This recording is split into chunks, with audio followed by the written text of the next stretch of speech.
Gente, vamos lá? Vamos começar? Já demos no tempo. Enfim, boa tarde a todos. É um prazer estar com todos vocês aqui, uma grande honra estar com vocês aqui, fazendo parte dessa novidade digital que nós estamos vivendo, já que não podemos conversar tão perto e nem fazer os debates que a gente gosta. Então, eu estou dando sequência. Nós tivemos a primeira reunião de abril, em que a gente tinha um cenário, e agora, digamos, 2 meses depois, a gente já pode começar a sentir um pouco essa evolução, algumas mudanças que aconteceram. Então, eu quero fazer uma apresentação rápida para daí entrarmos com os nossos entrevistados. Nós temos conosco hoje o Cássio Pajaro, da Athena, conhecido de vocês, o Luiz Antônio Dias Paz, que está com um visual um pouco diferente, mas todo mundo sabe quem ele é, o Zé Olavo, da Terrios, companheiro de longa data, o Nilson Cardoso, da Canaplana, e o Paulinho Rodrigues, da Santa Isabel. Nós estamos aqui coordenando e tentando ajudá-los nesse debate. Eu tenho que começar compartilhando com vocês o que é que nós vamos conversar. Começamos, então, vamos dizer assim, caracterizando que esse nosso webinar, a gente vai estar em cima da questão da realidade da safra, a complexidade dela, a questão, digamos assim, das expectativas em cima da realidade do Covid, do que nós estamos vivendo e das mudanças que a gente está esperando que devem acontecer.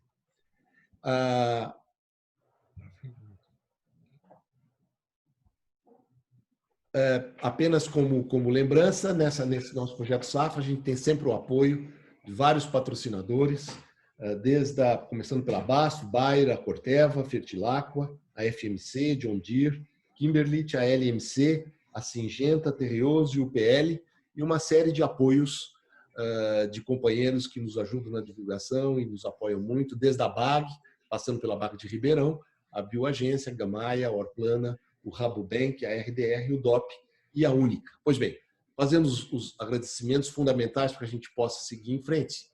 Eu queria conversar um pouquinho com vocês sobre o que nós estamos vivendo. De qualquer modo, depois de abril 20, quando a gente conversou um pouco sobre isso, fica um pouco mais claro, cada vez mais claro, que 2020 de fato é um ano de mudança, né? É aquele momento em que acontece uma certa ruptura, e quando você vive a realidade, digamos assim, da mudança, que aí a gente podemos falar dos 4 cavaleiros do Apocalipse, né? Aqui a gente fala da pandemia, mortes e distribuição de riquezas como uma forma de caracterizar principalmente a questão de desemprego e os estragos econômicos que nós estamos vendo. A gente começa a olhar para uma certa aceleração e começa a se acentuar conflitos globais perigosos que podem acontecer. Algumas manifestações a gente começa a aprender, sabe, gente? Eu queria comentar com vocês que me preocupam demais. Então, fechamento de fronteiras. Não, o pessoal do Brasil não pode entrar agora. Cancelamento de viagens, competição por recursos, enfim. Daqui a pouco, saúde é soberania nacional, você pode ou não ter acesso a alguns remédios. Tudo é possível. Mas eu quis dizer que nesse novo mundo, nessa nova ordem que nós vamos viver, tem oportunidades. Eu quis colocar a capa da Economist, que é uma oportunidade importante, que é aproveite o momento, então vamos quebrar as emissões de CO2, vamos reduzir digamos, de combustíveis fósseis e vamos buscar a discussão da usina. Eu não estou ouvindo o cara lá. Como que é?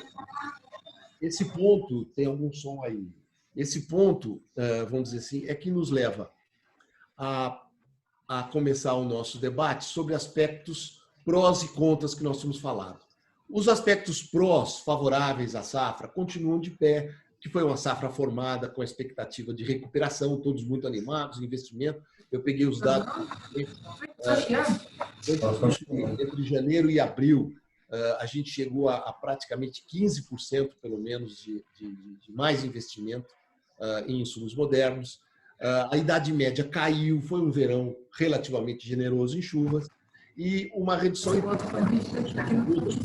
não só com a meiose, também a redução do plantio de 12 meses, que acaba gerando maior volume de cana para esmagar. Com relação aos contras, né, os aspectos que nos preocupam, o primeiro é que a seca que nós tivemos em 2019 trouxe efeitos nas canas de 18 meses, que a gente sabe que estão aí, né? Por outro lado, também o efeito da seca de março, abril e maio de 2020 reduz as perspectivas de produtividade agrícola no segundo e no terceiro terço, vamos falar sobre isso também. O início acelerado da safra antecipado, nós estamos vendo os dados, nós vamos ver logo em seguida, a gente está acima de 20% em moagem, bastante acima disso, e como a cana está com melhor qualidade, nós estamos acima de 30% de ATR até agora, são dados também relevantes. Nós temos a questão da pressão do Covid, pressão da demanda reduzida, que é um fator negativo do ponto de vista de mercado, que também nos preocupa. Os preços, claro, não estão nos níveis que podiam estar, porque para uma certa reação. E outro ponto importante é esse que a gente abriu o nosso papo aqui entre nós, político mais carregado, uma certa inação do governo em termos de medidas, né? Esses dados são relevantes para a gente caracterizar esse início da safra. Vejam, a gente está falando uma posição até mês, que é o dado que nós temos acumulado. Nós estamos olhando aí, nós temos 22% a mais de moagem de cana, 84% a mais em produção de açúcar, o que é relevante, mas também com 8,5% a mais em produção de etanol, e dando um ATR acima de 30%. Quer dizer, então, a qualidade de cana, se vocês olharem, tem um peso relevante. Nós estamos falando de 8 quilos por tonelada de cana a mais do que a safra passada. Isso pesou, realmente vem pesando de uma forma muito positiva nisso. Se nós olharmos do lado direito, nós vamos ver dois gráficos da nossa amostra que procuram caracterizar que a relação de produtividade, nós temos, mesmo assim, claro, 35% da moagem que está abaixo daquilo que se esperava, né? Não é total, né? Então, sempre tem esse bloco que pesa nessa história, né? E se a gente olhar a moagem de canas, da idade da cana moída, vocês vão ver que também tem um peso relevante, que é quase 30%, quase mais um terço da moagem foi de cana ainda velha, 2/3 de cana muito jovem, né? Então vejam que os dados mudam muito de região para região, e isso também é outro ponto importante de dificuldades de análise. Nós trouxemos para vocês aqui, do lado esquerdo de quem olha, que o mesmo acontece em termos de ATR, quer dizer, mesmo assim nós temos 11% da moagem de gente que começou com cana mais pobre que o ano passado. Então sempre tem esses pedaços de produtores com rendimento menor, o que é uma judiação. 90% praticamente da moagem esteve num nível melhor. Se nós olharmos do lado direito, e aí a gente atualizou a qualidade da matéria-prima, a gente nota que a safra atual, nós ainda estamos mostrando abril, ela está realmente acima das outras safras, né? Vamos ver até que ponto ela vai, que vai depender claramente desse inverno, da geada, que nós estamos morrendo de medo dela, estamos em cima, sentados em cima de potenciais geadas, né? Estão falando até, não sei quem está acompanhando, de entrada numa nova frente, acho que terça ou quarta-feira da semana que vem, né? Uma nova frente entraria. De qualquer modo, esse é um risco, assim como as chuvas, né? A expectativa do mercado até agora é de falar de chuvas após setembro. Vamos ver como é que vai ser a primavera. De qualquer modo, esse é um dado, hoje a qualidade de cana é um dado positivo para a safra. Como tendências, o que eu trouxe para vocês, para olhar, algumas tendências claras. Por exemplo, que talvez a gente vá até setembro de uma forma seca, a moagem se acelera muito. Eu já estou conversando com gente que já está com problema de colher cana com 11 meses, alguns preocupados, eventualmente, de estar moendo cana com 10 meses, em função da aceleração da safra. A gente acha que, da forma como acelera a safra, mesmo que as chuvas retornem na primavera, elas talvez afetem pouco, porque vai estar acelerada a safra. Então, a tendência do ATR é ficar realmente bom nessa safra, tá? E, do ponto de vista de política pública, gente, aquilo que eu falava da inação. Nós não tivemos nada com relação à CID, não tivemos nada com relação ao PIS/COFINS, e o financiamento de estoques, ao que tudo indica, deve ser um financiamento que vai sofrer ainda mais vamos dizer assim, nem todos terão acesso a ele. Não vai ser uma coisa tão democrática como a gente gostaria que fosse, porque aqueles que têm cabelo branco, né, sabem que desde épocas passadas o arrendagem é um financiamento muito comum de estocagem, não tem nada de novo nele. Mas se você não dá um toque delicado com o Banco Central para viabilizar a todos, só alguns acabam tendo acesso e a gente não segura as vendas de etanol e os preços acabam caindo também, né? Mesmo com a arrendagem. Só para comentar esse quadro final, eu quis dizer que as mudanças são muito rápidas, né? Nós precisamos conversar mais. As mudanças são muito rápidas. E o petróleo, por exemplo. É impressionante a virada do petróleo. Hoje, praticamente 37 frentes, né, acima de WTI. E, por outro lado, a gente começa a ver pressão do açúcar na União Europeia, na Tailândia, a Índia também, ou seja, mudanças muito rápidas estão acontecendo que a gente precisa acompanhar. O comportamento inicial da safra mostra uma tendência que a gente está tentando desenhar, né? Uma tendência da safra 2021 ficar entre as duas outras safras, muito mais perto, próxima da 18-19, tanto do ponto de vista do TCH, como vocês veem também com relação à idade, talvez até um pouco mais da 19-20, e o ATR com uma tendência de queda. Aí a gente desenhou setembro como, de repente, ele fazer uma queda mais no nível que não atrapalha tanto, muita cana tinha sido moída e, portanto, na somatória das coisas, a 2021, que é a pontilhada, acaba ficando numa posição boa, né? Pois bem, esse dado é um dado relevante, assim como também relevante eu acabei não colocando aí por uma falha, peço desculpa a vocês, mas eu vou dar um número, como também relevante é comentar a participação do acumulado de chuvas. Gente, 18-19 até maio, inclusive, nós tivemos 142 milímetros, 20-21, 166, 19-20, 345, Luiz Pais. A diferença é grande, né? Então, nós estamos mais próximos da 18-19. Se nós olharmos a idade média, está relativamente parecida. Mas o importante é isso, que a gente acaba olhando os cenários. Nós tínhamos feito 3 cenários, no qual um cenário seria que políticas viriam, a moagem seria acelerada, no outro as políticas vão acabar chegando, uma moagem mais lenta, e o outro terceiro não tem político, mas a moagem é mais lenta. O que nós estamos vendo é que o clima está mais seco para todos, mas as medidas públicas não vieram.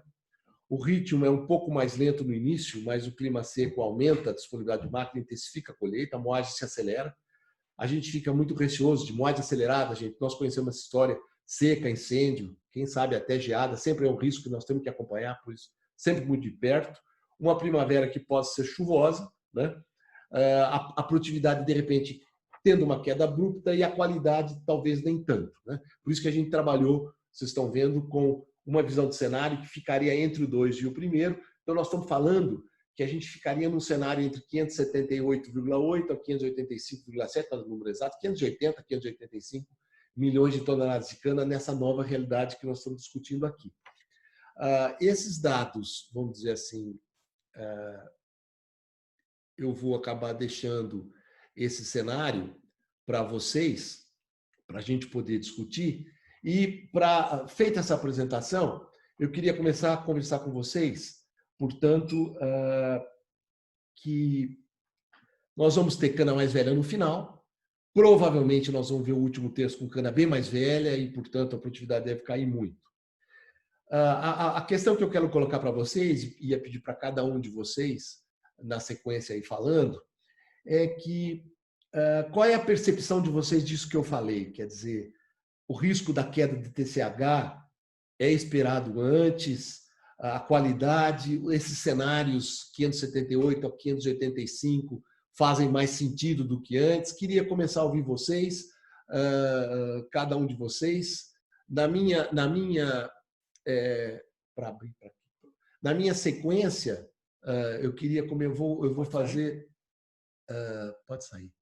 É isso. Eu quero começar com cada um de vocês, começando com o Zé Olavo. Zé Olavo, você que está à direita, à minha direita, por isso que eu sou chamado. Como é que você vê essa questão? Quer dizer, o que você espera da produtividade? Esses números fazem sentido? Queria ouvir um pouco você.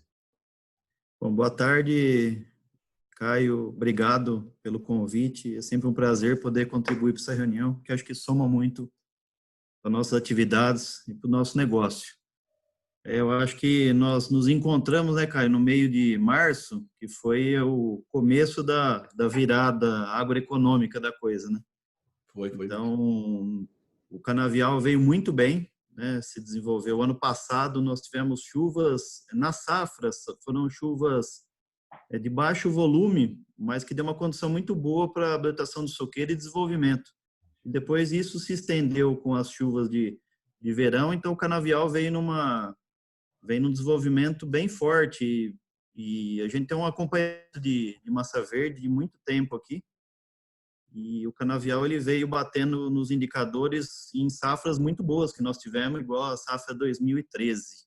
Então isso levou nós um viés bem positivo aí até março. Março já teve um corte de chuva. Também teve o desenvolvimento de chuvas e algumas ações que nós demos tração ano passado que ajudaram bastante também. Você citou algumas até aí. Isso ajudou bem o desenvolvimento do canavial. Depois de março, começou essa escassez de chuva, mas o canavial estava numa condição muito boa, veio vindo, iniciando uma safra, um ATR maior, produtividade maior também. Eu concordo com esse cenário seu agora o meio final de safra já nos preocupa, tá? E eu acho que tivemos poucas chuvas agora em maio, praticamente 20 e poucos milímetros, né? E na nossa região aqui, a gente vê tá meio bem uniforme, aconteceu essa questão climática, então eu acho que de julho para frente, eu acho que a gente já estamos até fazendo exercício aí, um racional de todo esse adicional que nós estamos ganhando de produtividade a mais agora, que foi em relação à estimativa, a gente vai ser absorvido por essa questão, né? Diferente de março, que a gente vinha, que a gente podia entregar até uma safra maior do que foi feito um compromisso em orçamento, né? Embora o ATR também está ajudando muito, ele veio numa alavancagem bem maior do que nós achávamos, né? Então, no balanço de tonelada de ATR total, a gente ainda vê alguma coisa dentro. Eu vejo mais perto da safra 19 que a 18. A 18 aqui foi o centro da seca, né? Essa região sofreu muito no 18, né? Então, eu não vejo uma condição tão difícil que nem a 18. Tá. Mas é uma safra de pilotagem difícil, com certeza. Tanto cana, preço, manobra, a gente vai ter que fazer uma ginástica forte. Beleza, obrigado, Zé Olavo. É isso mesmo, é interessante as variações. Hoje nós vamos sentir no debate das regiões, a variação é realmente muito grande. Vamos agora à minha esquerda, sem ser necessariamente esquerda no outro sentido, Luiz, sua vez. Tira o som. O som. Aí. Pronto. Bom, acho que você resumiu bem aí a questão da evolução da safra passada e o pedaço dela que afeta significativamente essa de agora também, né? Principalmente a estiagem aí da primavera, né? De final de ano. Depois tivemos um verão bom no início e depois despencou aí de março para frente, né? Março, abril e maio. Isso vale para todas as regiões, algumas sentindo um pouco mais do que as outras, claro, né? Nós soltamos um boletim ontem aí que o Cássio comentou, né? Que foi distribuído aí para todo mundo que participa aí do benchmark nosso. O início da safra, evidentemente, ele ainda está bom, né? Se você vê em termos de produtividade agrícola, nós estamos aí com 3% acima da produtividade do ano passado, com um perfil de colheita muito parecido em termos de estágio médio de corte até então, né? Com distribuição pouca cana aí de 12 meses, um volume maior de cana de 18 meses, que está puxando para cima ainda, né? Só que agora parece que a coisa está sentindo um pouco mais, né? E as regiões que se apresentam nos dados com maior, sentindo mais a quebra de produtividade, quem estava comentando, inclusive, antes aí do início, Mato Grosso do Sul, principalmente, que quebrou 12% até agora. Eu estou falando da safra aqui, sempre os nossos dados, ele inclui março, né? A questão da safra governamental lá, que março é da safra passada, nos nossos dados a gente inclui março aqui na produtividade. Então, tudo que eu falar é em cima de dados de março e abril, tem 2 meses aí acumulado.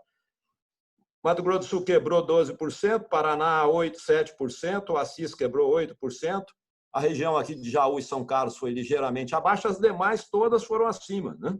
Inclusive Araçatuba, que o Carlos estava comentando aí, até agora 18% acima. Né? Então, essa é uma produtividade instalada aí, que está dado aí nesses 2 meses.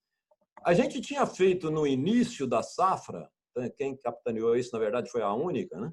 Uma enquete com a maior parte das usinas, com um volume grande aí de unidades que participaram, qual seria a estimativa de produtividade que os grupos e as principais usinas aí esperavam. O consolidado disso no Centro-Sul estava algo em torno de 3% acima da produtividade do ano anterior, sempre com base em 2019. Né? Mas quando a gente fazia a conta disso, um pedaço disso estava dizendo muito mais respeito ao próprio envelhecimento, no caso, o contrário, né? Porque o canavial está ligeiramente mais jovem e o balanço dos estágios, na conta desses grupos que participaram, já por si só era responsável aí por 2%. Né? Evidentemente, nós temos duas realidades, então. Uma expectativa de safra, que todo mundo faz aí no início do ano, até fevereiro, né? Todo mundo faz as suas estimativas, em cima dessa estimativa, a gente está projetando algo em torno de 3% acima. Né? Nós tivemos 2 meses relativamente bons de produtividade até agora, depois a gente fala de ATR, que eu acho que você vai envolver no outro bloco.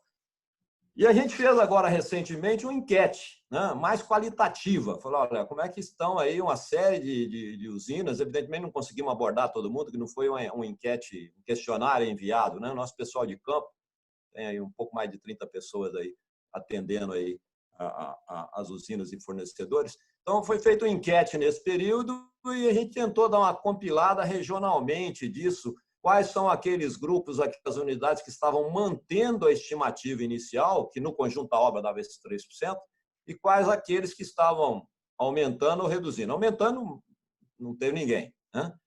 Mas na manutenção, teve uma série de regiões. Por exemplo, tem regiões que puxou para baixo, falou, não, revisamos para baixo. Né? Araçatuba, por exemplo, os grupos que nós fizemos a enquete com eles, revisaram aí, praticamente todos eles revisaram para baixo, de 2% até 10%, abaixo da estimativa inicial. Né? Consequentemente, um pouco abaixo da produtividade do ano passado, que estava em torno de 1%. A Assis, da mesma forma, a região de Jaú também puxando para baixo. Né?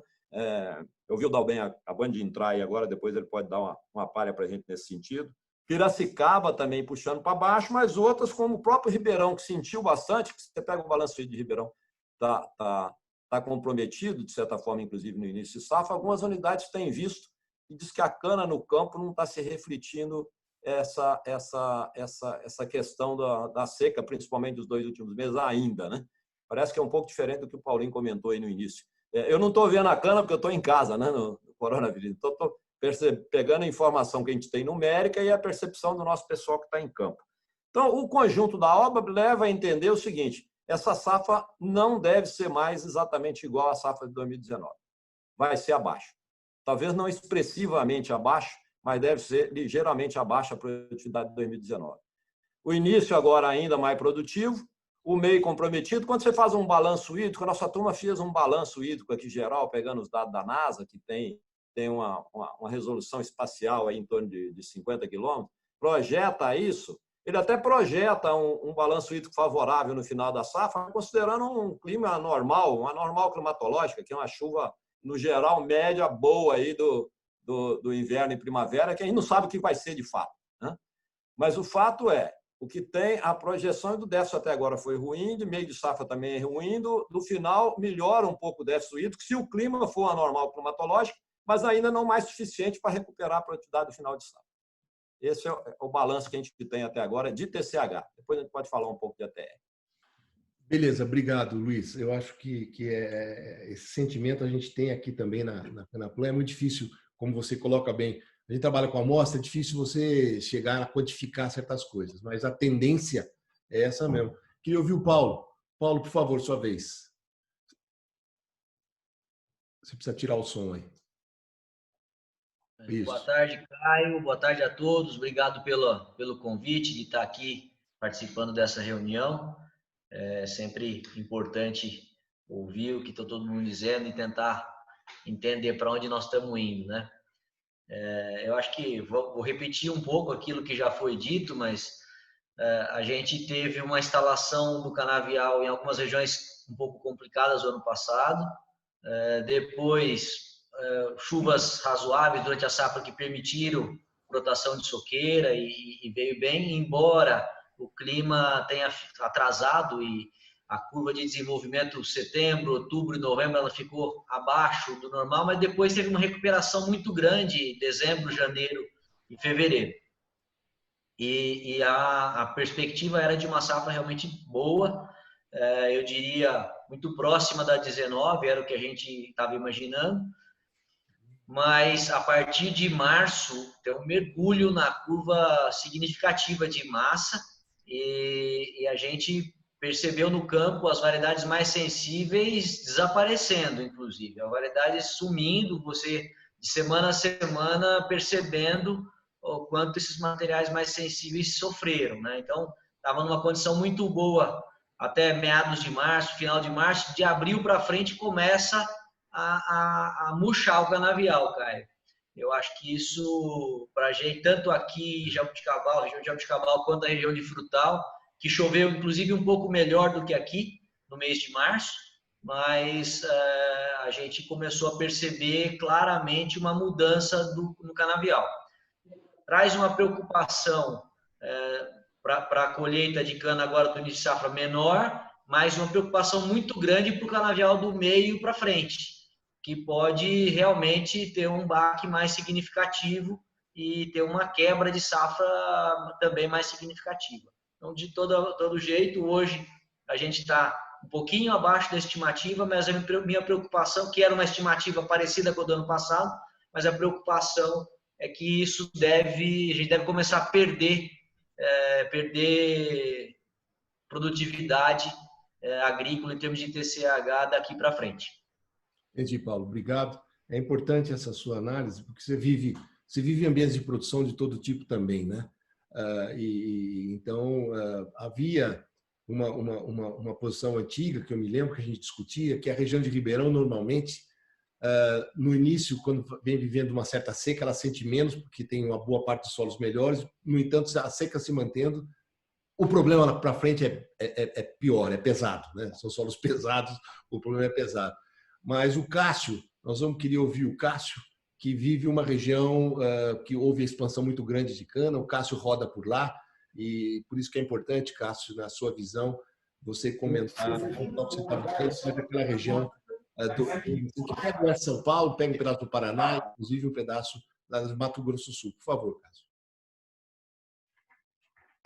Boa tarde a todos. Obrigado, Caio, Canaplan, por nos convidar para participar dessa webinar, que eu acho que é bastante interessante. Nesses momentos onde a gente não se vê mais pessoalmente, né? Não troca as ideias pessoalmente. E agora a gente tem a oportunidade de estar falando com várias pessoas, vendo as situações reais das regiões. Eu vou me ater em relação aos comentários iniciais, principalmente em relação a crescimento e tonelada de cana por hectare, produção, produtividade, né? Mas a região aqui, sudoeste do estado de São Paulo, que está muito colada aqui ao norte do Paraná e um pouco perto aqui do sul do Mato Grosso do Sul, né? Especificamente mais a região aqui de Presidente Prudente, tá? Diferentemente das demais regiões do estado de São Paulo, a primavera do ano passado nessa nossa região, ela foi terrível, né? Se a gente pegar toda a primavera do ano passado, nós não tivemos condição de crescimento da cultura adequada em nenhum momento aqui na região, nessa região, tá? Então, apesar de chover, mas foi uma chuva insuficiente para abastecer e armazenar essa água no solo e dar a condição plena do canavial dessa região se desenvolver. Isso ficou muito nítido, né? Já nesse momento, naquele momento, com o encarretelamento, principalmente das canas-plantas de 18 meses, né? Então, e que está se refletindo agora na produtividade desse ano. Depois tivemos aqui na região um janeiro e fevereiro muito bom de chuva, com chuvas acima da normalidade, e março para cá já uma restrição grande novamente de chuva, principalmente do final de fevereiro ao final de março. Nós ficamos aqui com 24 dias sem chuva nenhuma, com altíssimas temperaturas novamente. Em função de tudo isso, até nós aqui da usina Terna, nós postergamos o início de safra, porque a gente revimos a nossa estimativa inicial. O ano passado, nós tivemos a oportunidade de fazer um trato de soqueira ainda melhor do que nós fizemos esse ano, plantamos dentro da normalidade, numa taxa de renovação muito interessante, a recuperação dos nossos canaviais que vem acontecendo ano a ano, um crescimento de produtividade ano a ano. Então, nós retardamos esse início da nossa colheita justamente para tentar ganhar alguma coisa, um pouco mais do que a gente vinha, se viesse alguma chuva aí nesse início de outono, né? Em abril ela veio muito pouco, muito pequena na nossa situação, e nós tivemos uma boa chuva realmente agora nesse último final de semana, que nos deixou bastante felizes. Nós tivemos aqui em torno de 60 a 65 milímetros de chuva, né, nesse último final de semana. Em função de tudo isso, em função também do que o Luiz do CTC já expôs, em função dos cenários apresentados pelo Caio, eu acho também que o cenário 3 seria uma repetição, basicamente, da safra que se terminou, né? Então, esse eu acho que realmente não acontece. Embora a gente vinha ouvindo falar, né, o ano passado, no final do ano, a região de de São José do Rio Preto, de Ribeirão Preto, de Catanduva, muito animada com as chuvas e com o crescimento, né, com a massa verde, que o Zé Olavo até comentou que vinha muito bem, realmente, e que não é diferentemente no nosso caso. A gente estava estimando inicialmente, antes de todo esse problema da primavera, uma safra superior ao ano passado, e no fim acabamos iniciando a safra com uma previsão de uma safra muito parecida com a do ano passado, sendo que nós iniciamos agora, dia 20 de abril, fizemos aí em torno de 15% a 18% da nossa safra estimada, e estamos com uma produtividade, começamos com 4% de quebra em relação à estimativa, e estamos agora com 2,5% negativo, né? Nós estamos recuperando um pouquinho, até porque a gente começou muito forte em área de reforma para abrir área, para a gente começar a preparar as ruas mães para a meiose do próximo ano.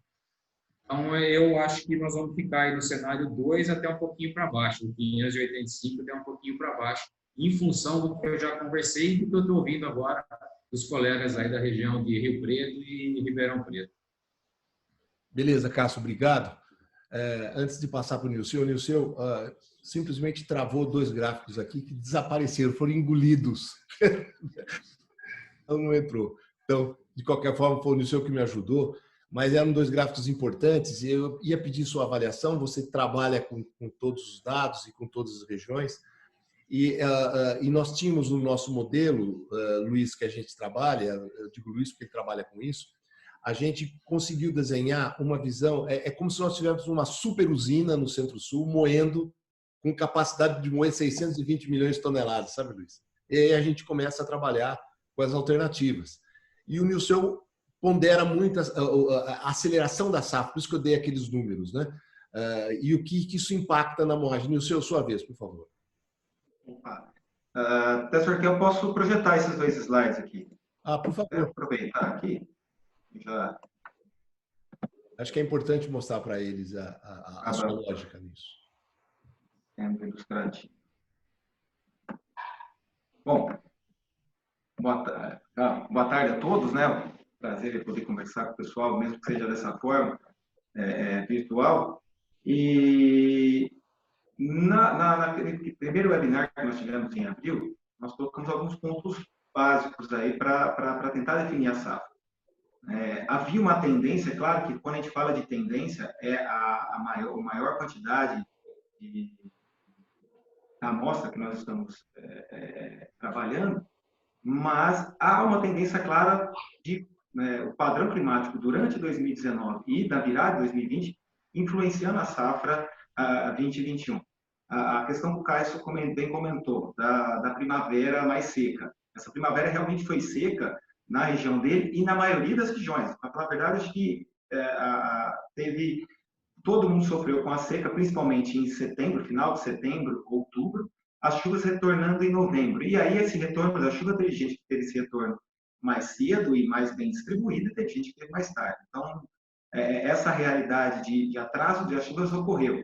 E mais, a gente lembrando que houve chuva em março de 2019, abril de 2019 e alguma coisa em maio, esse canavial de 18 meses, ele veio de forma geral muito bem formado. Veio bem formado, quando ele chegou no início da primavera, que era para retomar o crescimento dele, ele pegou mais 2 meses e meio de seca em cima. E aí teve essa situação de encarretelamento. Então foi comum observar canaviais com variedades de crescimento mais rápido, encarratelando muito, produzindo até menos que outras variedades, que outros canaviais de segundo porte ou com variedades de porte de crescimento um pouco mais lento, e perfilharam durante esse período mais seco do ano e retardaram seu crescimento e com isso sofreram risco déficit. Então, isso foi uma situação que aconteceu em outras regiões. E quando a gente desenhou essa safra, nós pensamos justamente nisso, que havia uma condição por trás em termos de desenvolvimento, que é claro que o verão e tudo aquilo que ele trouxe de bom acaba muitas vezes fazendo com que a gente releve algumas coisas que acontecem, e mais, diante de uma expectativa de uma safra com preços muito bons, o planejamento era começar a safra até um pouco mais cedo. A questão climática ajudaria muito nisso também, né? Em termos de disponibilidade de dias de colheita, e com isso a safra cooperaria rápido. Aconteceu o Covid e ninguém sabia direito o que falar, mas a safra já estava no seu caminho, né? Então, mesmo com uma tendência de redução inicial da moagem diária, muitas unidades diminuíram um pouco a sua moagem diária nesses primeiros meses, a maior quantidade de dias em função da ausência de chuvas fez com que a moagem explodisse. E isso lembrou muito 2018-19. Quando a gente fala que 2018-19 é a referência, não é a referência climática totalmente, assim, né? Não tem como uma safra repetir totalmente a outra. Mas em termos de desenho de safra, era uma safra que começou secando em março, né? É uma safra que, por estar secando em março e abril ser seco, iniciamos a colheita dos canaviais mais jovens e intensificando a colheita dos canaviais mais jovens já em abril. Segundo os dados da Canaplan, nós tivemos aí uma idade média, eu vou mostrar no dado no slide seguinte aqui para vocês, menor, né? Se a gente pegar abril de 2018, foi 3,5, abril de 2019, quando choveu bastante, foi 3,71, e abril de 2020 e 2021, 3,45. Com isso, é lógico que a produtividade vai ficar mais alta. Mesmo que a gente fale num ano que a cana-planta quebre, se eu processar mais cana-planta em abril, é lógico que abril vai produzir mais, né? E essa tendência vem acontecendo. E o outro reflexo do impacto possível do TCH é a questão do ATR. É claro que foi intensificado o uso de maturadores, as condições ambientais de eu ter um canavial que vem bem informado, realiza a aplicação e seca na sequência, é a melhor dos mundos para o desempenho de qualquer maturador, né? Mas essa situação de a gente ter uma melhor qualidade prima, 3 quilos acima de 2019, isso só de 2018 e 5 quilos acima de 2019, mostra que há uma tendência à redução da quantidade de água nas plantas, à desidratação, né? A perda de folhas, que não havia em 2019 e 2020. Se eu perco água, se eu perco folhas, se eu estou perdendo potencial de crescimento, eu estou perdendo peso, né? Que muitas vezes, nesse momento, pode ser simplesmente um custo de colheita adicional, né? O problema é se essa safra andar rápido demais, né? Que foi o que a gente viu em 2018, já observando aqui na tabela, onde a gente vai falar de maio, né? Nesse quesito aqui, a gente observa o quê? Que nós tivemos em 2018 uma moagem de 75 milhões de toneladas, 75 milhões de toneladas, que foi prejudicada pela greve dos caminhoneiros, que era para ter sido próximo de 86, 87, acumulado aqui. Por isso que ficou abaixo de 2019, mas a nossa projeção para 2020 é que a gente bata as duas anteriores e a gente chegue ao final de maio, início de junho, com quase um quarto da safra potencial, ou um quarto da safra potencial colhida, né? Com uma produtividade média acima, mas um estágio médio de corte, uma idade média abaixo, né? Por conta justamente desse maior processamento de canaviais mais jovens. Tá? Essa que é a tendência. Pensando no futuro, né? Pensando no que pode acontecer à frente, as confirmações que nós já tivemos, né? A questão da referência 2019, a questão do clima seco. Havia essa previsão, o clima, quando a gente fez o primeiro webinar, já era meados de abril, a gente já sabia que março tinha sido seco, e como meu avô dizia, a seca que mais dói não é a desse mês, é a do mês seguinte, porque tem um impacto desse mês e do próximo. Então, a tendência, é claro, que as chuvas vão diminuir a partir de agora. Isso é o que acontece normalmente no Centro-Sul e que a gente, inclusive, favorece a colheita da cana. Né? A gente pode adicionar isso, é um frio que, a princípio, ninguém estava esperando, com risco de geada, um clima talvez até mais seco do que esperado, se estendendo talvez até agosto, setembro, dentro de uma normal, que isso daí é o padrão que a gente vê, talvez regiões sul do Mato Grosso do Sul, sul do estado de São Paulo, Paraná, tem essa tendência de ter uma chuva no meio do ano, mas o restante, essas chuvas no meio do ano, praticamente são, né, como moeda de R$3. É muita coisa muito rara de acontecer. E pensando nisso, então, essa aceleração da safra continuaria, né, ao longo desses próximos meses, sem a ocorrência daqueles grandes picos. Porque se nós temos uma safra que está indo rápido, uma safra que pode quebrar do meio para frente e que está com qualidade e que a gente tentar fazer mais, naturalmente, nesses meses do ano, haverá redução, né? Claro que não é uma redução drástica, mas uma redução pontual dessa moagem. Não vamos atingir 49 milhões de toneladas numa quinzena como no ano passado, mas a gente vai manter 44, 45, muito em função do que acontecer em termos de chuva em agosto e setembro. Se as chuvas voltarem em agosto, como aconteceu em 2018, que é algo que normalmente não acontece, elas vêm mais no começo de setembro, nós podemos esperar o quê? Uma tendência de redução da qualidade até já em outubro. Em termos de safra e produtividade, pouco impacto, né? Em termos aí de melhorias no TCH. E qualquer melhoria nesse TCH vai ser às custas justamente da qualidade, o que deixa de ser interessante. Então, finalizando o último cenário aqui, o último slide, perdão, nós tínhamos 3 cenários naquele webinar: Covid-free, Covid 50% e 100%.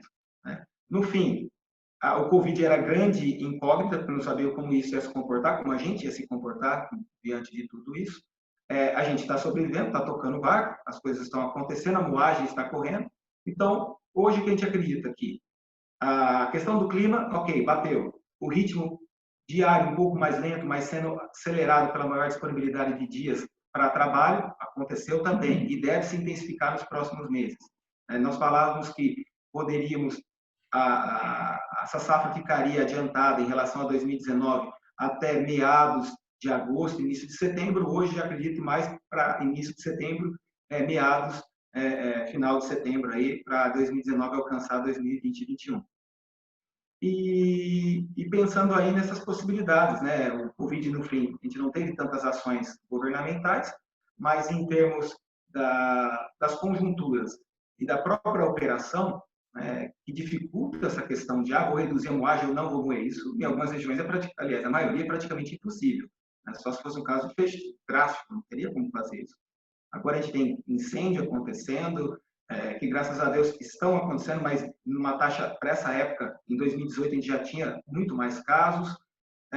A questão do frio, que a gente pode ter um imprevisto, uma geada, podemos ter um retorno mais cedo das chuvas em agosto e setembro, e aí ter uma safra que se arraste até o final, com pouca quantidade de área a ser processada, mas com danos, com prejuízos em termos de qualidade. Então, tudo isso está sendo pesado e a safra está transcorrendo, apesar dos Covids e dos Jaires e de todos os problemas que nós estamos enfrentando.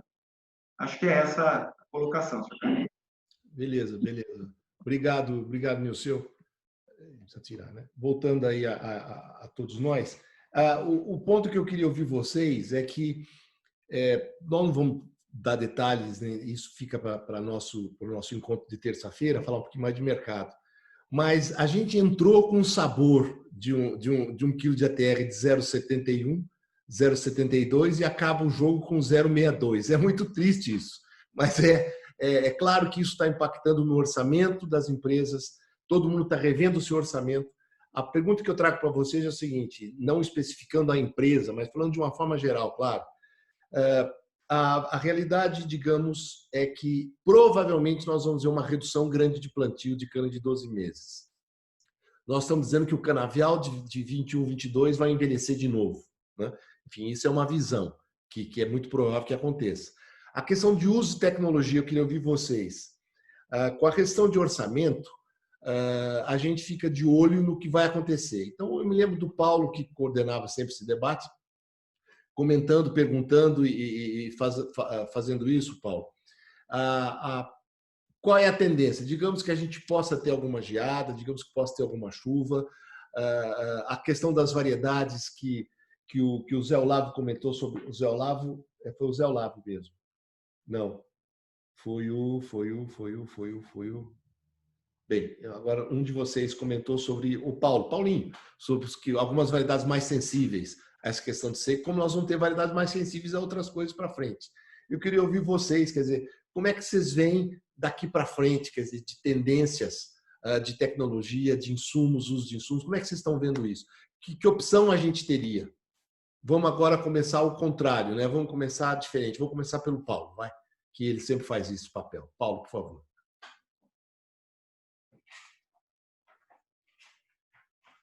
Bom, Caio, eu acho que vai variar demais esse contexto de empresa para empresa, né? Eu acho que nós vamos ter, desde aquelas companhias que já tinham uma estrutura estabelecida, já tinham um plano estabelecido, inclusive com aquisição de insumos e com uma série de coisas em andamento, e que, portanto, vai afetar pouco, porque já está em casa, vamos dizer assim, né? E até gente que não tinha feito nada e que agora tem que rever completamente a estrutura, porque os insumos encareceram uma barbaridade. Então, acho que nós vamos ter os dois extremos, né? Acredito que a maioria das companhias bem estruturadas se anteciparam e conseguiram colocar para dentro de casa aí um plano já, pelo menos básico, para primeiros 2 terços de safra, bem substancial. De qualquer maneira, eu acho que um efeito que a gente pode ter nessa safra é uma redução de área de reforma. Uma vez que nós vamos mandar um pouco mais depressa a safra e tentar salvar a caixa, reduzindo reforma e fazendo receita para a safra do ano que vem. E, de certa maneira, é uma forma de você compensar uma redução de compra de parte dos insumos também. Então, imagino que a gente vai ter uma redução de uso de insumos, mas vai estar muito amarrado na condição que cada empresa entrou nessa mudança tão significativa e na resposta de caixa que cada um vai dar em relação ao que pode ser feito em termos de redução de reforma. Tem gente que pode reduzir mais, tem gente que não pode reduzir, tem que continuar fazendo, porque senão entra numa situação complicada. No nosso caso, especificamente, em jabuticabal, a gente deve reduzir reforma, em frutal não, mantém o que estava previsto. Condição de canavial, cada um tem o seu desenho, para tentar enfrentar essa redução de preços significativas que era tão bom, mas durou pouco, né, Caio? Obrigado, Paulo. É isso mesmo. Eu acho que esse dado é importante e me remete ouvindo o Cássio, você que realmente tomou uma decisão de adiar um pouco a safra, enfim, já com uma reação. Que tipo, o Cássio, como é que você vê ou você examina daqui para frente o que pode acontecer que possa levar a mudanças, Cássio?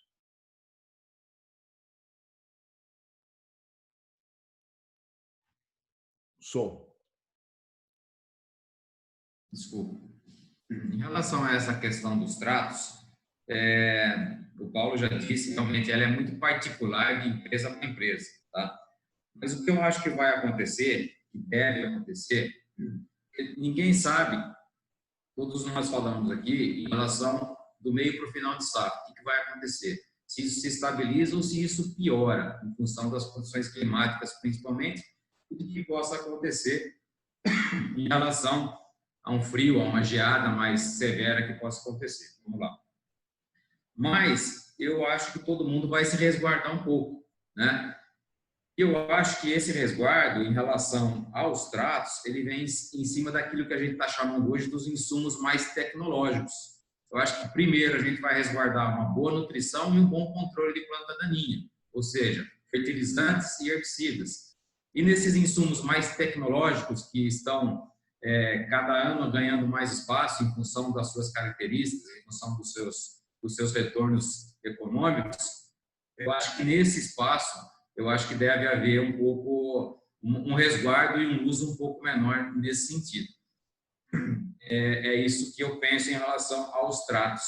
Em relação à reforma, aí sim vai depender muito de unidade para unidade, de grupo para grupo. No nosso caso aqui, a gente não está pensando em reduzir a reforma, a gente está mantendo aí de 16% a 18% de reforma e nós estamos trabalhando dessa forma aí. Beleza, Cássio, obrigado. É importante, é muito importante o que vocês estão falando, né? Porque a gente começa a vislumbrar as consequências disso, né? Eu acho que seria interessante unir o seu, que roda bastante também com fornecedores de cana. Como é que você está vendo essa questão, Nilceu? Ou seja, qual é a reação do pessoal? Como é que está a entrega de cana? Como é que está isso do ponto de vista do produtor de cana? Bom, o produtor tá muito contente, primeiro, porque em abril ainda ele teve um fôlego bom aí com o 07 que veio, surpreendente. É verdade. Então, vamos dizer assim, como muita gente estava prevendo muito menos, todo mundo ficou muito contente. E agora a gente não sabe o que vai acontecer à frente, né? Mas, em termos de tratos e reforma, nós temos situações parecidas com usina. Temos aqueles que estão bem estabelecidos, que estrategicamente vão se resguardar, como o Cássio comentou, o Paulo comentou, talvez explorando um pouco mais uma área de maior potencial e direcionando mais o seu investimento para uma área que demanda mais esse investimento, mas não reduzindo abruptamente, né, esses tratos, garantindo, vamos dizer assim, um bom feijão com arroz, um bom herbicida, um bom mantendo calcário, gesso e adubação, mas essa cereja do bolo, fungicidas, complementação nutricional, isso tudo vai ficar para frente. Acho que da mesma forma as usinas, até porque isso demanda muito do potencial da planta lá para frente e do que pode acontecer também. E de nada adiantaria fazer tudo isso se a gente não tivesse feito arroz com feijão bem feito. E temos aqueles produtores que estão numa situação que já vinha complicada de antes e agora ela vai se complicar ainda mais. Né? Que já tinha um canavial mais velho, um canavial que já demandava a reforma mais tempo de investimento, estavam na expectativa de ter uma safra muito boa, embora, do ponto de vista financeiro, embora o canavial não fosse tão bom para para sair, né, dessa situação e voltar a plantar, enfim. E tudo isso, então, acabou atrapalhando. Hoje eu vejo a questão dos plantios de 18 meses que nós tivemos para a safra seguinte, esses já aconteceram, então, isso é fato confirmado, que a gente vai levar uma boa quantidade de cana-planta de 18 meses para o ano que vem. O grande questionamento é a cana de inverno e a cana de ano. Essas duas aí, nós não sabemos o que vai acontecer. Provavelmente vão ser as maiores vítimas aí dos possíveis cortes. Aí a gente já falando mais de usinas, né? Em função até de poder contrabalancear os custos, como o Paulo acabou de comentar. Valeu, Nilceu. É isso mesmo. Eu queria muito aproveitar o Paes, o Luiz Paes. Antes de mais nada, é o homem das variedades de cana do CTC. Quando a gente fala nisso tudo, quer dizer, Luiz, na questão do peso, na relevância da variedade, no critério dos plantios, na redução, digamos, de plantio de cana de 12 meses que nós vamos ter esse ano, teve de 18. Como é que você está vendo a questão da entrada de novas variedades? De uma forma geral, tanto CTC quanto outras, mas como é que você vê isso? Como é que você vê esse comentário preocupante das variedades que já começam a sentir mais que outras? O que você fala sobre isso?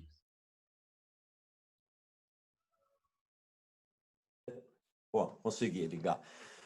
Ô, Caio, eu começo fazendo uma análise do seguinte: essa situação que a gente está vivendo aí, potencializada pelos dois fatores aí, a crise do Covid, que gerou aí a crise de consumo e, consequentemente, de preço, né? E o petróleo ajudando a carregar aí, empurrar aí para baixo, e o próprio clima que está prejudicando, é uma pena sobre todos os aspectos, né?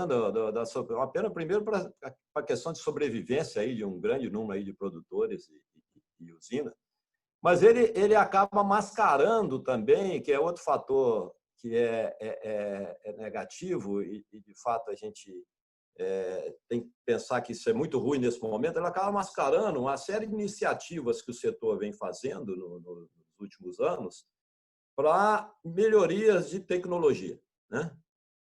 Isso começa por variedade, né? Hoje a gente tem aí o CTC, claro, e também os outros programas têm disponibilizado aí material genético superior, né? E esse material genético superior não vem sendo adotado numa escala que poderia pela a redução de plantio que já vem nos últimos anos. A gente vem patinando aí, saímos lá de 9%, 10%, 11%, chegamos, esse ano plantou-se aí no Brasil, vou usar até o nosso dado da Conab, plantou no Brasil 1.332.000 hectares, que representaria aí algo em torno de próximo de 14% de reforma, ainda acanhado em relação às situações passadas, o que deveria, né? Então, isso impede um pouco o uso por exemplo, da tecnologia a genética da cana para ser usada numa escala mais agressiva. Tem um lado positivo do outro lado, que o advento aí do uso de meiose está permitindo acelerar a adoção de variedades novas. Se a escala de plantio não está suficiente, pelo menos a meiose tem permitido aí a adoção de variedades novas de uma forma mais agressiva, né? Quem tem que lembrar que, nesse momento, com certeza, um dos principais fatores que vai ter redução é plantio. Isso é claro, porque é um fator que exige aí, ele é muito intensivo em capital, né? Ou seja, nós estamos falando aí de 8, 9 mil reais por hectare na implantação de uma lavoura, e no momento de crise ele aperta, muitas vezes tira o adubo, vou deixar de plantar, vou deixar de renovar, vou empurrar uma safra adicional. Isso não permite que o sujeito, que o usuário, o produtor, possa vivenciar esse benefício de uma genética nova mais rapidamente, por exemplo, né? A meiose tem ajudado nisso, com certeza, mas isso hoje fica mascarado por esses outros fatores, que é uma pena. Isso vale para as outras tecnologias, de insumo tecnológico, o Cássio citou, e outros mais aí que vêm sendo adotados pelo setor, que é mascarado por essa situação que a gente está agora, né? Então, para você ter uma ideia, a adoção de variedades novas está melhorando. Tem aqueles indicadores aí de índice de atualização varietal, tem melhorado ao longo do tempo. Olhando na ótica do CTC, o CTC tem crescido o portfólio dele nas usinas, o share dele nas usinas. A área plantada nossa tem crescido, a área cultivada nossa tem crescido aí na faixa de 20% ao ano, ou seja, estão adotando variedades melhores, variedades mais modernas, variedades mais produtivas. E esse momento é um momento ainda mais especial para isso, que no momento que você vai reduzir, ainda puxar o freio de mão no plantio, essa decisão da escolha tem que ser ainda mais criteriosa, porque todos os outros insumos que você corta está valendo por uma safra. A variedade, nós estamos falando aí de um ciclo inteiro, então essa decisão tem que ser tomada com mais cuidado e mais critério, porque a adoção correta agora é fundamental, não somente para agora, está se plantando menos, vamos plantar menos, vamos plantar certo, né? Vamos escolher aquele material certo para a hora certa. Em plantio geral, o número que a gente tem, a gente fez uma enquete e projetamos cliente a cliente, isso vale para fornecedor, nós temos hoje aqui clientes do CTC, mais de 700 fornecedores com contrato individual, além das usinas. A gente estava projetando um plantio de chegar próximo a 1,5 milhão de hectares no Brasil. Se você tirar Nordeste, nós estamos falando aí de 1.380.000, 1.400.000 aqui no Centro-Sul. Nós refizemos isso agora há 2 semanas atrás, pós-Covid. Isso voltou aí para... É claro que vocês já colocaram anteriormente, isso depende de grupo para grupo. Tem gente que não reduziu um milímetro aí de volume de plantio, quer dizer, está capitalizado, entende que já está numa adoção de um nível de plantio que é adequado, não vão tirar, não vão puxar o freio de mão, vão continuar acelerando. Mas no universo que a gente levantou, isso já reduziu para a ordem de 1.150.000 no limite. Quer dizer, nós já estamos falando aí de voltar para pouco mais de 11,5%, aí, menos de 12% de taxa de reforma, né? E é possível, isso nós já tivemos um caso de plantar menos de 10% de reformar, né?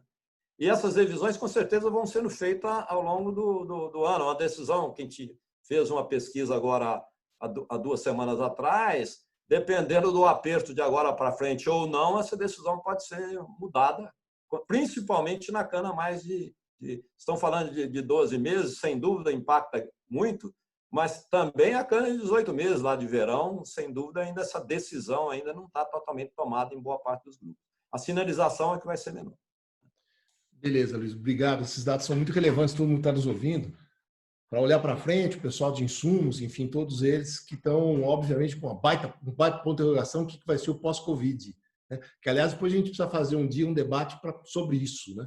Tem tanta coisa para falar sobre isso, cada um está olhando para um lado, e a questão é muito complexa, mas eu deixei o José Olavo para o final, que acaba sendo uma pessoa que trabalha com um volume grande de fornecedores de cana, também com cana própria, e está medindo essas diferenças. O que você achou disso que nós falamos? O Caio, faz todo sentido. No caso da Tereos, nós estamos mantendo a estratégia. Em março eu tinha uma visão até de algo adicional, por conta de volume, de preço, de cenário, né? E que isso veio se desconstruindo no caminho, né? Então, a gente manter a estratégia, sempre com foco, bem feito. O canavial, a gente sabe que ele passa a conta para nós, né? Qualquer movimento mais extremo, isso daí é muito perigoso, né? Porque depois você vai ter que... Você vai sofrer 3, 4 safras para frente para restabelecer um nível. E a gente sabe que produtividade, seja com preço baixo ou preço alto, é o que faz a diferença no resultado final, né? Então, nós estamos mantendo a estratégia, não tem espaço de algo adicional, concordo com os colegas aí, com o Paulo, com o Cássio. A questão da reforma também vai ter que ser feita de forma mais granular, a gente tem um ponto de atenção, olhar com mais critério. Áreas que estavam na nossa previsão de reforma agora, com 85 toneladas, 86 toneladas, você não tem como fazer, né? Então, só que daqui para frente também a gente vai ver um cenário que pode também ser bem diferente, também isso se muda de lugar a reforma, né? Mas com certeza vai ser um ano de bastante exercício para a gente conseguir manter aquele foco agrícola, aquela produtividade, pensando no ano que vem já. Eu acho que... Mas tem tecnologia que você não tem de ter ruptura, né? Se tiver ruptura, você perde tudo para trás. Então, você já está no... E a questão de adoção de variedade, que nem o Luiz falou também, é muito importante, né? E meiose. Você já tem que começar a pensar em julho, as áreas de meiose, já fazer linha-mãe, já. Então, são coisas que estão aqui já próximas de acontecer, né? Isso que vem mais num cenário mais difícil ainda, né? Então, já planejar viveiro para o ano que vem, já planejar a linha-mãe, meiose, variedade, MPB e daí vai, né? Então, nós estamos nessa linha. Nós vemos o produtor também, o Tereos tem bons produtores, né? E também vem com a mesma preocupação e a mesma linha, a gente percebe, né? Tá mantendo, fazendo bem feito, porém o algo adicional não tem espaço. Entendi. Isso tudo, gente, é muito importante. Vocês estão ouvindo gente muito escolhida aí que vive a realidade, que consegue ter essa visão do Centro-Sul, que é muito difícil, é muito complexo. Eu sempre brinco com o pessoal, a partir do momento em que, o Luiz, nós que somos a turminha menos jovens entre esses jovens que estão aqui, eu digo, quando você vê que a média de Minas Gerais e de Goiás é melhor que a média de São Paulo, alguma coisa muito diferente aconteceu, né? Isso vem acontecendo nas últimas 3 safras. Aí você tem a trombada do Covid, né?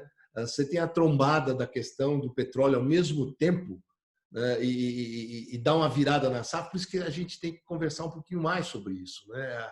As coisas mudaram de uma forma relevante. Eu tenho uma preocupação com a safra 21-22 já, falando muito claramente, porque eu tenho uma visão da safra 2021, depois desse debate, ficou mais cristalino para mim, do onde nós vamos chegar. Se a gente está falando de 580 milhões de toneladas de cana, mesmo com 137 quilos do Nilceu, né, nós estamos falando que nós vamos precisar, para aqueles que estão falando, Paulo, de 36 milhões de toneladas de açúcar que o Centro-Sul vai produzir, nós vamos precisar de um mix de 48%. E eu não acho fácil ter um mix de 48%, mesmo que a gente queira fazer mais açúcar. Então, é muito importante essa avaliação. Se a gente vai para um mix de 45% com essa oferta, nós chegamos em 33 milhões de toneladas de açúcar, o que é muito menos do que o mercado internacional está esperando. Portanto, esses impactos vão começar a criar, digamos assim, janelas novas nesse debate. Mas eu queria aproveitar que, entre os problemas que a gente está tendo, terríveis, né, de avaliação, às vezes vira até comédia, porque é tão difícil que é melhor brincar com isso tudo que está acontecendo, o brasileiro gosta disso, mas em 2020, um grande diferencial que nós tínhamos, já que a fotografia da safra era muito boa, os preços eram bons, a imagem era de recuperação, como foi comentado pelo Cássio, por outros que vinha acontecendo, pelo Paulo, pelo Nilceu, entra o RenovaBio. O RenovaBio era a grande variável da safra. O RenovaBio foi substituído pelo Covid, que é um nome muito mais feio, mas que tomou conta de tudo. E o RenovaBio agora está numa fase, vocês sabem disso, que é de reavaliação das metas, né? Nós tínhamos uma meta definida, que era a função de uma demanda. Nós vamos poder, na terça-feira, ouvir o Tarsilo falar que vão ter uma redução, Tarsilo Rodrigues, da Bioagência, vai ter uma redução de pelo menos 5 bilhões de litros de consumo, provavelmente. Portanto, é claro que o etanol reduz a oferta, porque senão não faz sentido. Essa redução, gente, é que leva a uma revisão do que deve ser, e isso está sendo feito agora pelo governo, nos ouvindo, mas, enfim, pelo pessoal da área de combustíveis, né? Para rever esse número. De qualquer modo, quando a gente está conversando aqui sobre 137 quilos, uma produtividade que não é ruim, não é sensacional, mas não é tão ruim, nós estamos falando de expectativas de prêmio. Se vocês me perguntarem hoje, eu quero comentar isso com vocês, qual é o prêmio de quem está comercializando, nós não temos esse dado. Isso não existe, viu, Luiz? Não tem esse número, não existe ainda. A B3 não consegue nos dar se está saindo negócio, que tamanho que é, mas vai sair. Nós temos a safra toda para acontecer e as produções estão acontecendo. E a cada dia crescente o número de unidades que está chegando a 2 dezenas, já, digamos, para 2 centenas, desculpe, para a comercialização de CBIOS. Mas eu queria ouvir vocês. Eu quero começar nesse caso, como é que a gente fez? Vamos começar com o Paulo. O Paulo, deixa eu te comentar com você a expectativa técnica do CBIO, né? A expectativa técnica, gente, é que nós estamos criando uma coisa absolutamente moderna e uma coisa absolutamente impactante, que não necessariamente vai acontecer como impacto na safra 2021 ou mesmo da 21-22. Mas o CBIO pode vir a ser realmente a pérola do setor. Ele pode vir a fazer o papel que, por exemplo, a CID não consegue fazer porque depende da caneta do ministro. O CBIO pode ter esse papel e, literalmente, trazer o setor para a condição de mercado sem a necessidade de estar discutindo com o ministro de plantão sobre o que vai ou não vai fazer. Então, eu queria começar com você. Como é que você está vendo isso? Caio, eu acho uma oportunidade interessantíssima aqui para a gente discutir, e eu queria dar um passo atrás lá, na época da implantação do pagamento de cana por teor de sacarose, né? Foi uma guerra a implantação de cana por teor de sacarose, muita gente era contra, muita gente não queria que implantasse, achando que era um exagero, que ia ser um problema, a relação entre fornecedor de cana e indústria, nós íamos criar um problema. Início da década de 80, hein, gente? Eu não lembro porque eu não tinha nascido nessa época aí. Mas, no fim, talvez a maior revolução que o setor suinocultor tenha tido nos últimos 40 anos, 50 anos, tenha sido o sacarose. Né? Porque, de fato, trouxe um alinhamento de interesses entre os elos da cadeia, especialmente produtores de cana e indústria. E o salto é sensível de qualidade de cana e tudo que de produtividade e qualidade. Premiar quem merece é sempre positivo e é sempre a melhor cenoura que você pode colocar no processo de produção. Né? O incentivo funciona. Eu acho que nós estamos no RenovaBio, como você falou, uma oportunidade maior ainda, porque eu acho que, além de alinhar o interesse dentro do setor, que nós estamos falando da mesma coisa, é um aprimoramento do alinhamento de interesse do setor, a gente passa agora a ter um alinhamento com a sociedade. Nós estamos falando de uma sociedade de descarbonização, dizendo de começar a pensar no interesse da sociedade, o setor agindo junto no interesse da sociedade. Portanto, eu acho que nós estamos diante de uma nova oportunidade, tão importante quanto a sacarose, e que pode mudar a cara do setor, né? Levando produtores e indústrias para um outro patamar e para um outro negócio. A gente passa a atuar num outro negócio, não é mais só o negócio de produzir cana, açúcar e álcool. Eu acho que realmente o RenovaBio traz no seu contexto uma oportunidade fantástica, porque agora extrapola os interesses só do setor para pensar na sociedade como um todo. Muito boa a sua observação. E eu quero dizer a vocês que a gente está trabalhando pesado, a Única especificamente, com apoio, inclusive, de outros sindicatos, vem trabalhando pesado para que a taxação do CBio seja no nível, não receba outras taxações, mas simplesmente a do imposto de renda, né? Então, esse é um dado que também nós estamos discutindo para valorizar o CBio. Eu queria comentar com vocês, está caminhando. É um trabalho muito importante que está sendo feito. E eu quero fazer vou pular um pouco diferente para não mudar a sequência, vou pular para o Luiz Paes, que está aqui na outra ponta, sobre essa questão do CBio. O Luiz, como homem do CTC e que tecnicamente acompanhou essa evolução, sabe o peso e a relevância disso. Queria ouvir, Luiz. Bom, sem dúvida, Caio. Concordo com o Paulo, que o Paulo colocou, quer dizer, é uma visão diferente aí, que foca principalmente a questão de sustentabilidade aí do negócio nosso, do sucroalcooleiro.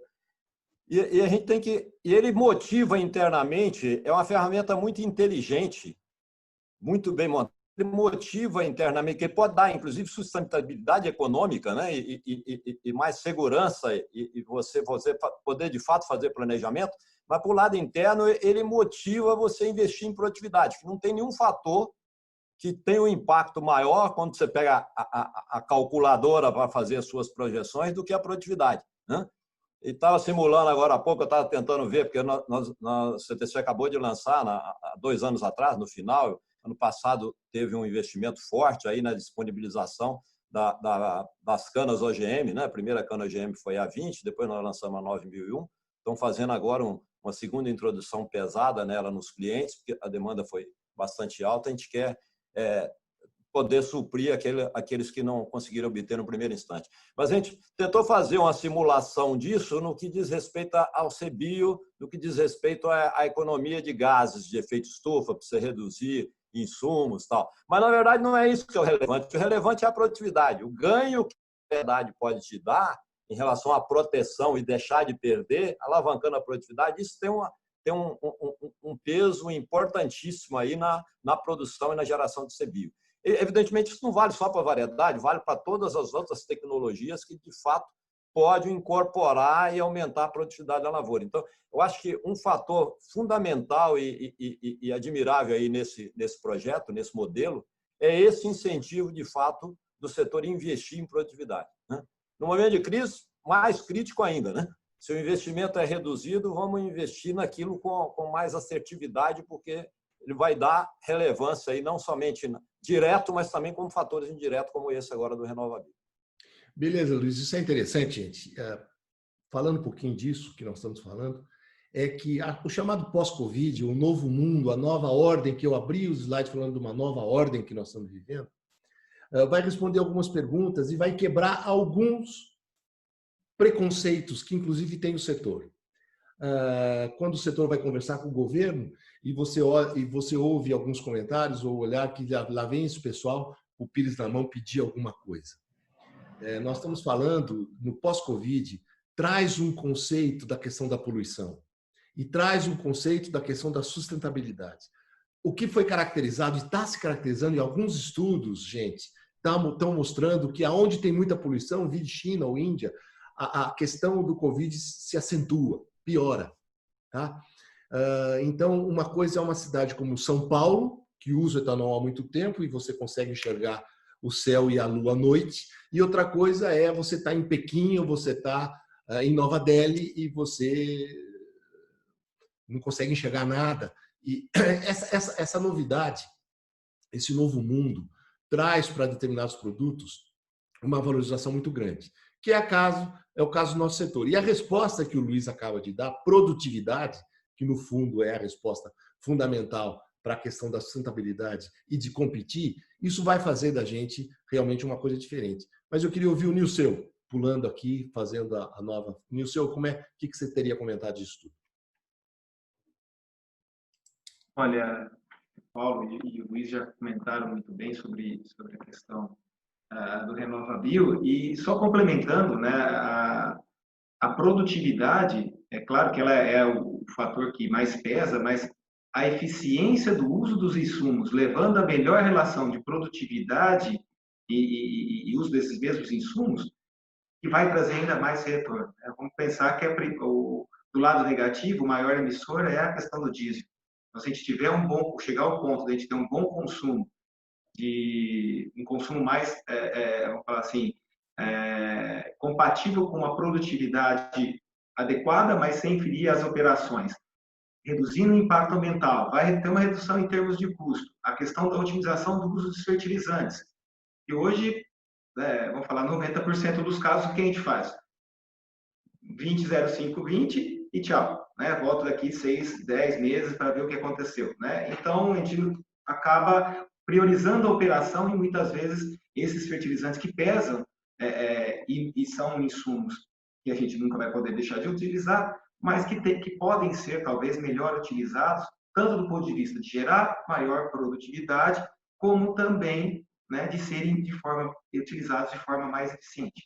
Como o Paulo comentou, vai ser a grande chance do setor que aprendeu a trabalhar com qualidade, e demorou, porque ainda apanha até hoje, eu falo como fornecedor, tem fornecedor que tem muita dúvida sobre usar maturador no começo de safra, e eu até brinco, falo, não use, porque aí pelo até relativo que usar, eu estou usando, vai acabar saindo bem. Então, já que você quer ser tão teimoso, não use. Tá bom. Derruba a quinzena e quem tiver acima acaba ficando com o melhor resultado. Mas do mesmo jeito que a gente aprendeu a trabalhar com qualidade em cana, a gente vai ter que trabalhar com eficiência. Não vai ser fácil, tem pessoas que já estão muito à frente disso e tem gente que está lá atrás tentando aprimorar ciências disso, e tem uns que ainda não perceberam que o jogo está passando e podem ficar para trás nessa situação. Beleza, Nilceu. É isso mesmo. O Nilceu falou em eficiência, produtividade, no fundo é eficácia, né? A eficácia que acaba sendo o componente que dói no bolso no final. Mas, Olavo, e você, como é que está vendo isso?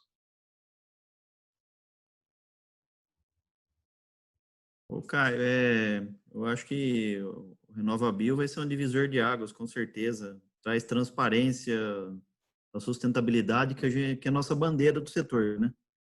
Então, sempre a gente colocou isso, fez marketing em cima disso, e agora a gente coloca mais ainda na prática disso, né? A gente vê que muita tomada de decisão em cima de projeto hoje, a gente até faz o exercício da calculadora aí, quanto isso traria para nós, né? Então, projetos aí, exemplo de vinhaça localizada, de exercícios aí de resíduos aí vem. E o que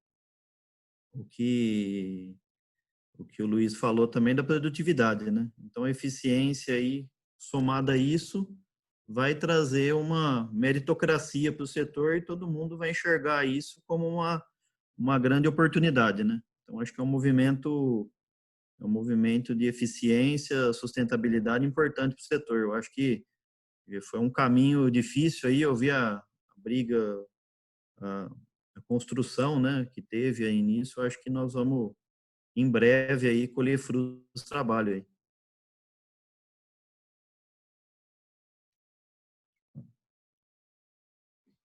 Beleza, Zé. Cássio, você ficou dessa vez para o final da questão do RenovaBio, que é a grande esperança nacional. Vamos lá.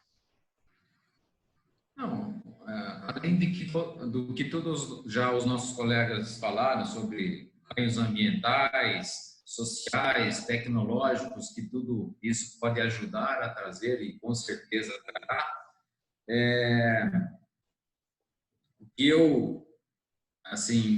bom, primeiro que eu acho que tem que entrar, né? A gente não sabe direito ainda como vai ser a operacionalização disso mesmo de fato, né?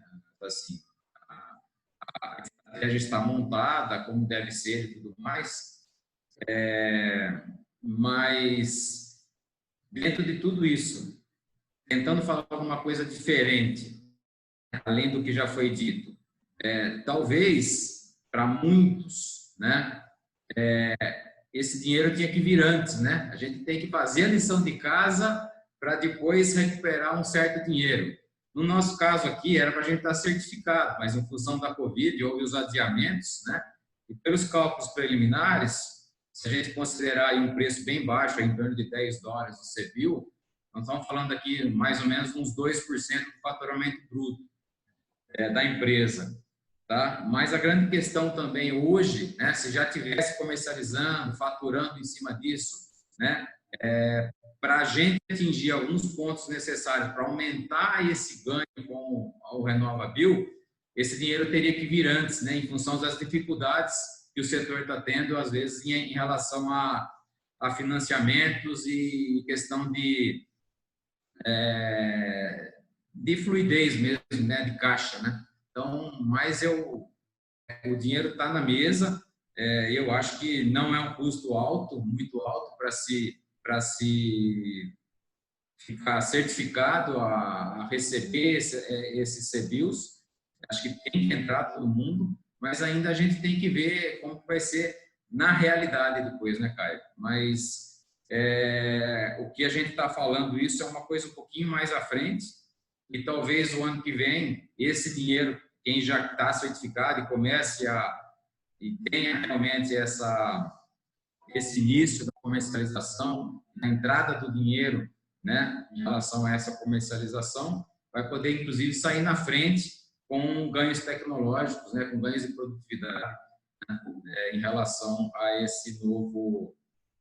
essa nova maneira, essa nova opção de se trabalhar e de se poder faturar um pouco mais aí em relação àquilo que se faz dentro de cada empresa. Ótimo, é importante o que eu quero comentar com vocês e quem está nos ouvindo. Nós não podemos ficar preocupados esse ano, especificamente essa safra, essa realidade que nós estamos vivendo, de qual vai ser esse valor, o que ele vai significar esse ano. O importante, o fundamental, era de fato começar a gente plantar o RenovaBio, cuidar dele com carinho para que depois venha, digamos, não deixe faltar água, para que depois venha uma produção que venha em escala. Eu queria comentar com vocês dessas perguntas que nós fizemos. Se eu pudesse sintetizar a nossa conversa de hoje em termos da safra 2021, eu diria que tudo indica que vamos ter uma safra menor. Eu gostaria de começar dizendo, vamos ter uma safra menor em cana. Talvez até menor em ATR, ainda precisa ver o que virá. Mas muito provavelmente uma safra no Centro-Sul menor em cana. Tivemos coisa de 590 milhões. Foi isso, né, Luiz? 590 milhões a safra passada. Esse ano, talvez 580, menor. O ATR depende dessa recuperação. Como o ano passado também acabou tendo um ATR bom, a gente não vai ter um impacto tão grande, ou seja, a tendência de também ter um ATR menor. Por isso que eu digo isso. Então, esse é o ponto número 1. Ponto número 2 é que o que vai acontecer no inverno e na primavera, nós estamos começando a sentir agora, com muito medo, aliás, todos nós estamos desse inverno, sem chegar ainda na primavera. Mas a gente começou a ter algumas geada ainda em baixada, nem em todo lugar, mas tivemos, e nós estamos em maio ainda, né? Nós temos ainda junho e julho para atravessar, né? Então, esse é um ponto que eu queria colocar como um grande ponto a gente observar do ponto de vista da nossa realidade.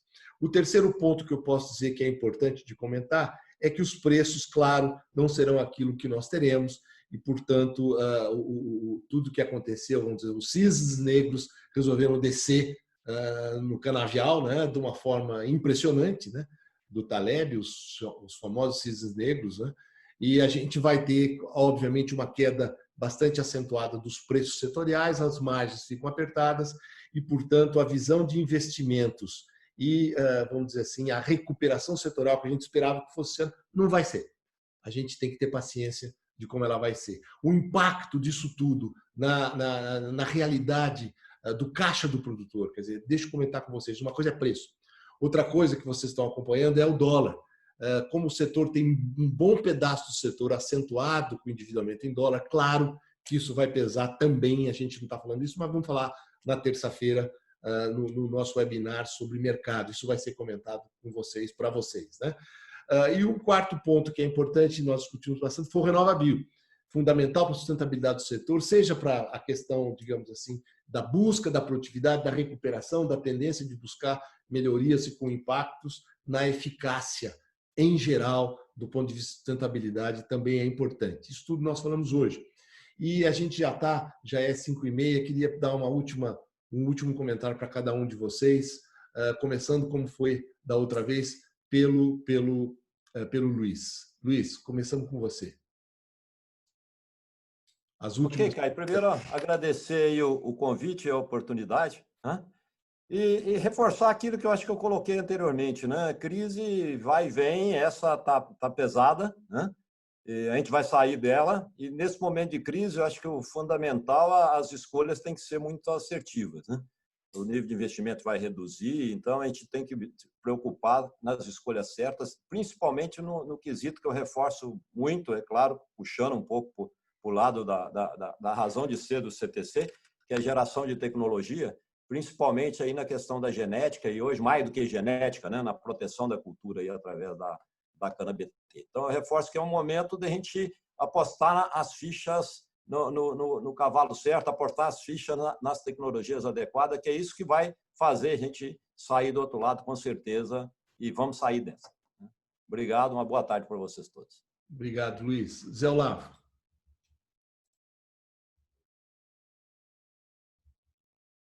Caio, também gostaria de agradecer aí, eu acho que foi muito rico o debate, né? E eu acho que também toda crise gera oportunidade, gera desenvolvimento, gera crescimento, que a gente tem que, eu acho que continuar mantendo o foco, ter uma resiliência forte, ter uma frieza em certos momentos, né? É importante não cair no emocional e isso manter nossos times também na ponta e que fazem a coisa acontecer, né? Então, isso que a gente, eu acho que muito aqui, né? E já enxergar lá na frente, né? Eu acho que, às vezes, tem gente chorando e tem gente vendendo lenço, né? Então, a gente, da crise, né? Então, a gente prefere vender lenço, né? Então, não é fácil, mas a gente tem que ter fazer esse exercício diário aí. Vai ser um ano, até eu falei numa reunião de quinta-feira aqui, é um ano difícil, um ano de pilotagem próxima, de atenção, de foco, né? E também pensando já, eu acho que, pensando no ano que vem, né? Que eu falei, tem tomada de decisão para o ano que vem que a gente tem que tomar daqui 30 dias, 40 dias, né? Então, vai ser bastante exercício e demanda de energia nossa, né? Você vê, cada reunião que passa, eu estou mais careca, né? Não é por acaso, né? Mas eu desejo aí um boa 2/3 de safra para frente, muito bom a todos aí, que a gente possa fechar essa safra aí. Eu acho ainda melhor que o ano passado, tá? Beleza. Obrigado. Muito obrigado. É sempre uma honra contar com você, o Luiz Paes, engrandecendo. Gente, eu quero que todos que estão ouvindo, todos esses caras que estão aqui, estão nos ajudando e estão comentando absolutamente no amor, ou seja, em prol da causa setorial, o que me deixa muito envaidecido e muito honrado. Paulo Rodrigues.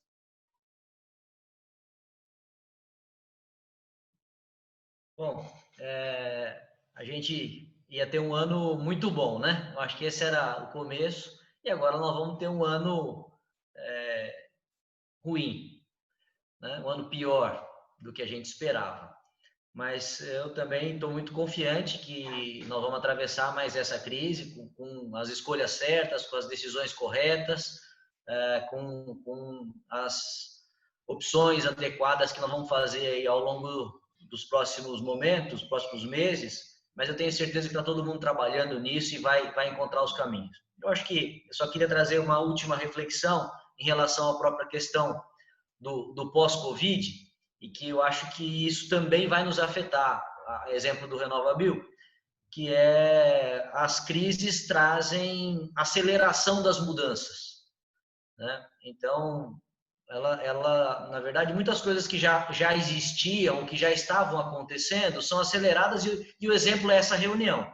Essa ferramenta já tinha, mas a gente sempre se reunia num hotel 2 vezes por ano e passava o dia lá, e aí agora nós estamos aqui num novo jeito de fazer a questão, o ensino à distância, é isso, faz 20 anos que se discute se vai ou não ter ensino à distância, e agora está todo mundo aprendendo em casa, na marra a velocidade de mudança foi muito grande. O segundo ponto é que a sociedade vai ter mudança. Não acho que é uma mudança completa, mas algumas mudanças virão. E me parece que se consolida no aspecto de saúde, sanidade e sustentabilidade. Então, acho que essas são as 3 coisas que têm a ver com o que nós estamos vivendo hoje em termos de pandemia, né? Saúde, sustentabilidade e sanidade, e que nós devemos estar atentos à demanda que o mundo, que a sociedade vai fazer para o próprio setor. E o terceiro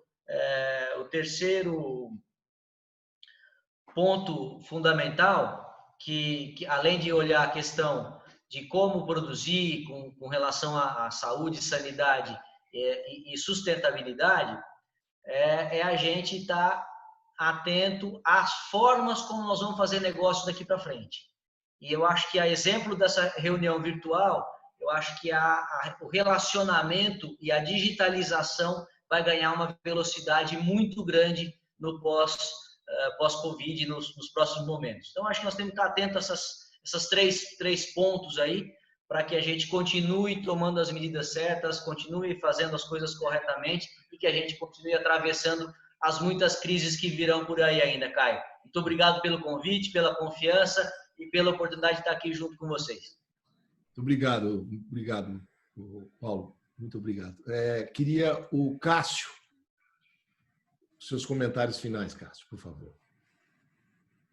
Eu peço desculpa que eu tive um problema técnico, eu não ouvi muito o Paulo aí, mas eu consegui retomar aqui, tá? Mas o que eu queria dizer, principalmente, em cima de tudo isso que nós comentamos aqui, que a gente tente, né, esse ano, porque todo mundo vinha numa recuperação, né? O Centro-Sul vinha numa recuperação dos canaviais, de produtividade, né? Tentar, em função da dificuldade de cada um, pelo menos a gente conseguir patamar que nós temos até o último ano, para ver se a gente não cai, né? Então, isso em relação a tratos, a reforma, né? Para que o ano que vem ou na próxima melhor a gente consiga sair de onde nós paramos e não dar um passo para trás novamente, como aconteceu há alguns anos aí. Beleza, Nilson, você ficou por final. Bom, gostaria de agradecer a todos que participaram, né, a oportunidade, mais uma vez, de estar com todos aqui. Meus cabelos também não estão ficando ralo, estão ficando branco também. E os anos estão se passando. Mas concordo com o Paulo com a questão das mudanças. As mudanças vão ser mais drásticas e mais rápidas. E nada como você ter uma ocorrência tão estranha e tão caótica como o Covid para promover tudo isso. As relações das pessoas estão mudando, enfim, e o setor vai mudar. De uma forma ou de outra, já está mudando, pelo bem ou pelo mal. Então, uma das questões que nós temos que pensar é que essa safra não seria tudo aquilo que a gente imaginava, mesmo sem o Covid. Acho que isso a gente tem que ter em mente. Porque existirão outras safras. Né?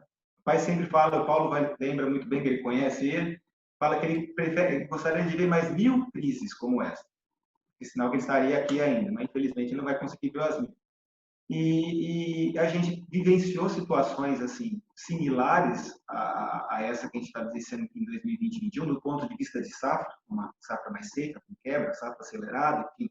E acho que a gente deixou para trás alguns aprendizados. Não que todo mundo não saiba as consequências e como que a safra opera, mas muitas vezes a gente está sendo levado para esse turbilhão de condições, de relacionamentos, de mercado pressionando, enfim, e as coisas simplesmente acontecem e vão e a gente perde o controle. Então, é uma oportunidade para a gente pensar sobre o que a gente pode fazer em termos de manejo para as próximas safras, porque a gente vai ter uma próxima safra que vai secar a partir de março e que a chuva vai voltar a partir de agosto ou setembro, isso sempre vai acontecer. Era essa, então, a minha colocação final. Beleza, gente. Eu queria comentar com vocês, o importante vocês verem a qualidade das pessoas que estiveram conosco hoje aqui, que eu quero agradecer de coração o tempo de cada um de vocês, o carinho que vocês sempre nos tratam e a mensagem muito clara, que eu entendo que foi muito clara, passada para o pessoal. Eu quero lembrar que nós vamos continuar. A próxima reunião, vocês podem entrar no site, vocês vão ver, vai ser uma reunião também dessa safra, mas olhando o mercado, andamento da safra com foco no mercado. Nós vamos ter a presença do Andy Duff, do Rabobank, do Haroldo Torres, do PSEG, do Tarcísio Rodrigues, da Bioagência, conversando sobre, nessa rodada importante, que me dá argumentos para levar para eles, como é que será, como é que fica o mercado e quais são as tendências. Gente, muito obrigado. Um bom final de dia para vocês, tá? Obrigado, um abraço. Um abraço a todos. Até mais. Um abraço.